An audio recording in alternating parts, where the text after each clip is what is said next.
مال و دولت، پیسہ، خوشحالی یہ ڈھلتے ہوئے سائے کی طرح ہے، ان کا کوئی بھروسہ نہیں ہے۔ آج کوئی غریب ہے تو کل کو امیر بن جاتا ہے، آج تک جو امیر تھا وہ غریب بن جاتا ہے، تو کب کس کی حالت بدل جائے، کب کون امیر بن جائے، کون غریب بن جائے، عزت والا ذلت کی غلاظت میں گر جائے، اور جو نگاہوں سے جن کو نگاہوں میں نیچ سمجھا جاتا تھا اللہ تعالیٰ اس کو بلند اور اونچا مرتبہ عطا کر دے، تو کوئی نہیں جانتا ہے۔ اللہ تعالیٰ کی طرف سے فیصلے ہوتے رہتے ہیں۔ تو ان حالات کو بدلنے کے لیے بہت کوششیں بھی کی جاتی ہے۔ بعض تو ایسے دیکھنے میں آئے ہیں واقعات کہ اچھا خاصا خوشحال ایک پریوار، ایک خاندان، ایک فیملی زندگی گزار رہی تھی،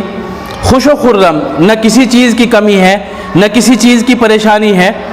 اچانک سے ایسے حالات بدلے کہ وہ ایک دم آسمان سے زمین پر آ گئے، کاروبار بھی خراب ہو گیا اور آمدنی بھی ان کی بند ہو گئی، اور گھر کے حالات یکسر خوشحالی جو تھی وہ غمی میں بدل گئی، اور بلکہ کاروبار ہی خراب نہیں ہوا بلکہ ان کے اوپر قرضوں کا بھی بوجھ پڑ جاتا ہے۔ ایک تو کاروبار نہیں ہے، گھر میں قرضے کا بوجھ پڑ جاتا ہے، پھر آپس میں گھروں میں لڑائیاں جھگڑے شروع ہو جاتے ہیں، چھوٹے بڑوں میں لڑائیاں شروع ہو جاتی ہے، بھائی بھائی میں لڑائیاں شروع ہو جاتی ہے۔ تو بہت اچھا، کچھ لوگ ایسے ہوتے ہیں، کچھ تو ایسے ہوتے ہیں کہ ان کی خوشحالی ایک دم پریشانی میں بدل جاتی ہے، کچھ لوگ ایسے ہیں کہ ساری زندگی ان کی پریشانیوں میں ہی گزر جاتی ہے۔ بہت انہوں نے کوششیں کر لی، باہر کاروبار، دوسرے شہروں میں، بڑے شہروں میں کاروبار جوڑا، ملازمت کی، دن رات محنت کی، لیکن حالات سدھار میں نہیں آ رہے، حالات بالکل سدھار میں نہیں آ رہے ہیں، پریشانیاں ہی پریشانیاں ہیں۔ ایک تو کاروبار خراب، اوپر سے قرضہ بھی آ گیا، بیماری بھی آ گئی ہے، گھر میں لڑائیاں بھی شروع ہو گئی ہے، تو یہ پریشانیاں آدمی کو ڈپریشن تک لے جاتی ہے، اس کی زندگی کو جہنم بنا دیتی ہے۔ میں ایک وظیفہ بتلاتا ہوں، آپ انشاءاللہ اس پر عمل کریں تو خوشحالی آپ کے دروازے پر آئے گی، آپ کے گھر کی چوکھٹ کو چومے گی۔ خوشحالی، مالداری، مال و دولت، اور کاروبار بھی ایسا چلے گا کہ لوگ سمجھیں گے معلوم نہیں انہوں نے کون سا کاروبار جوڑا ہے۔ تو خوشحالی اور مال و دولت آپ کے دروازے پر آ کر سجدہ کرے گی۔ یہ بہت لاجواب ہے، مجرب ہے، اور بہت سارے لوگوں کی زندگی اس نے بدلی ہے۔ انشاءاللہ آپ اس کو کر کے دیکھیں تو یکسر حالات بدل جائیں گے۔ جیسے جب رات ہوتی ہے تو روشنی چاروں طرف کہیں سے نہیں آتی، ایک دم رات ختم ہوتی ہے اور روشنی بڑھتی ہی چلی جاتی ہے، تو بظاہر تو حالات بدلنے کا کوئی کہیں سے سوال ہی پیدا نہیں ہوتا، نہ کاروبار اچھا ہے، تو یہ نا امیدی نہ پیدا کرے اپنے اندر، اللہ سے امید رکھے، انشاءاللہ یہ وظیفہ کرے، یہ عمل کرے تو یکسر حالات بدل جائیں گے، زندگی میں خوشحالی دوبارہ سے آ جائے گی۔ بہت ہی آسان وظیفہ ہے، بہت ہی آسان عمل ہے، اس کو کرے انشاءاللہ، اور بہت اچھا عمل ہے۔ عمل یہ ہے کہ سورہ اخلاص تو آپ جانتے ہی ہے، قل هو اللہ احد، یہ جو پوری صورت ہے، قل هو اللہ احد اللہ الصمد لم یلد ولم یولد ولم یکن له کفوا احد، یہ قرآن کریم کی چھوٹی سی صورت ہے، اس کو 2 تسبیح صبح کو اور 2 تسبیح شام کو پڑھے، لیکن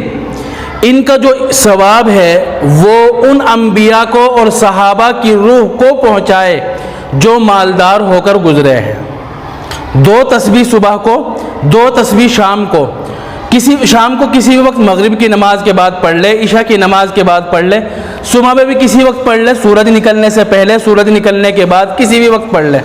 نماز سے پہلے، نماز کے بعد، کسی بھی وقت 2 تسبیح صبح کو اور 2 تسبیح شام کو، اور اس صورت کی 2 تسبیح پڑھ کر صبح شام، اس کا ثواب ان انبیاء کو اور ان صحابہ کو پہنچائے جو مالدار تھے۔ انبیاء میں مثلاً مالدار تھے حضرت سلیمان علیہ السلام، حضرت داؤد، حضرت یوسف علیہ السلام، اور دوسرے انبیاء یہ مالدار گزرے ہیں، ان کی بڑی بڑی حکومت تھی، اور یہ بادشاہ نبی گزرے ہیں، بادشاہ بھی تھے اور نبی بھی تھے۔ اسی طرح صحابہ میں حضرت عثمان غنی، عبد الرحمن ابن عوف وغیرہ اور دیگر صحابہ۔ تو نیت کر لے، یا اللہ 2 تسبیح پڑھنے کے بعد ایصال ثواب کس طرح کرنا ہے؟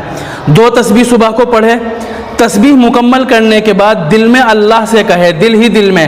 اے اللہ جو میں نے 2 تسبیح سورہ اخلاص کی پڑھی ہے، اس کا ثواب ان انبیاء اور ان صحابہ کو پہنچا دے جو مالدار تھے۔ اسی طرح جو شام کو تسبیح پڑھے 2 تسبیح پڑھنے کے بعد پھر دل ہی دل میں اللہ سے کہے، اللہ سے دعا مانگے کہ ان 2 تسبیحوں کا ثواب ان نبیوں کو، انبیاء کو، ان صحابہ کو جو مالدار تھے ان کو پہنچا دے۔ بس یہ عمل ہے، انشاءاللہ اس کے حالات مالداروں جیسے ہو جائیں گے، یکسر بدل جائیں گے، کاروبار بھی ٹھیک ہو جائے گا۔ اور کاروبار کے لیے جو محنتیں اور ضروری ہے وہ بھی کرنی چاہیے۔ ایسے نہیں کہ رضائی میں پڑھے سورہ اخلاص پڑھ رہے، تسبیح پڑھ رہے، نہیں، دکان بھی کرے، اچھی جگہ پر دکان کرے اور اس پر ڈیوٹی دے، اس پر وقت لگائے، تو جو کام کرنے کے ہیں بزنس کے اصول ہے وہ بھی پورا کرے اور اس عمل کو اور وظیفے کو بھی پورا کرے۔